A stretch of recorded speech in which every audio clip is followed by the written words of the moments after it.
ಇದು ಬೈರಮಂಗಲ, ಅದೇ ವೃಷಭಾವತಿ ನದಿ ಅಣೆಕಟ್ಟು.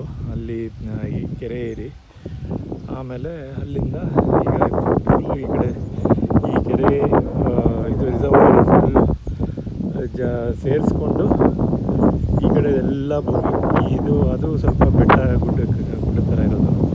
ಅದು ಏನು ಗೋಮಾಳ ಅದೆಲ್ಲ ಕಾಡು ಜಮೀನು. ಅದನ್ನೆಲ್ಲ ಅದೊಂದು 2000 ಎಕರೆ ಇರೋದನ್ನು ಅವರು ಈಗಾಗಲೇ 2000 ಎಕರೆ ನುಂಗ್ಬಿಟ್ಟು 500 ಎಕರೆ ಮಾತ್ರ ಇದೆ ಅಂತ ಹೇಳ್ಕೊಂಡು, ಸೊ ಮಿಕ್ಕಿದ್ದು ಎಷ್ಟೋ ರೈತರ ಜಮೀನೆಲ್ಲ ಕಿತ್ಕೊಳ್ಳೋದಕ್ಕೆ ಮಾಡ್ತಿರೋ ಈ ಬಿಡದಿ ಟೌನ್ಶಿಪ್ ಪ್ರಾಜೆಕ್ಟು. ಹಸಿರಿರೋ ಜಾಗ ಎಷ್ಟೊಂದು. ಆಮೇಲೆ ಆ ಕಡೆ ಇದು ಬರುತ್ತೆ, ಸುವರ್ಣಮುಖಿ ನದಿ ಬರುತ್ತೆ. ಸೊ 2 ನದಿಗಳು, ವೃಷಭಾವತಿ ನದಿ ಆ ಕಡೆ, ಸುವರ್ಣಮುಖಿ ನದಿ ಆ ಕಡೆ, 2 ನದಿಗಳ ಮಧ್ಯದಲ್ಲಿರೋ ಈ ಫಲವತ್ತವಾದ ಜಮೀನನ್ನು DK ಶಿವಕುಮಾರು ಯಾರಿಗೆ ಬರ್ಕೊಡ್ಬೇಕು ಅಂತಿದ್ದಾರೆ, ಅಮಿತ್ ಶಾಗ ಅಥವಾ ಏನಕ್ಕೆ ಏನು ಗೊತ್ತಿಲ್ಲ. ಯಾಕಂದರೆ ಈಗ ಚೀಫ್ ಮಿನಿಸ್ಟರ್ ಆಗೋದಕ್ಕೆ ಲೂಲು ಮಾರ್ಕ್ ಬರ್ಕೊಟ್ಟವ್ರಂತೆ.